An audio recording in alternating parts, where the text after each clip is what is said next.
قال إني عبد الله آتاني الكتاب وجعلني نبيا وجعلني مباركا أينما كنت وأوصاني بالصلاة والزكاة ما دمت حيا وبرا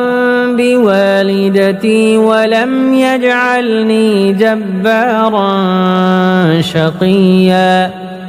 والسلام علي يوم ولدت ويوم أموت ويوم أبعث حيا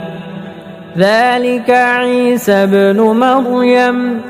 قول الحق الذي فيه يمترون ما كان لله أن يتخذ من ولد سبحانه إذا قضى أمرا فإنما يقول له كن فيكون وإن الله ربي وربكم فاعبدوه هذا صراط مستقيم فاختلف الأحزاب من بينهم فويل للذين كفروا من مشهد يوم عظيم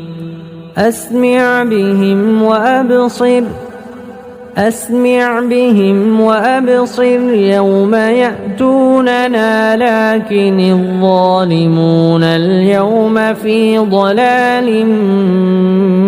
مبين.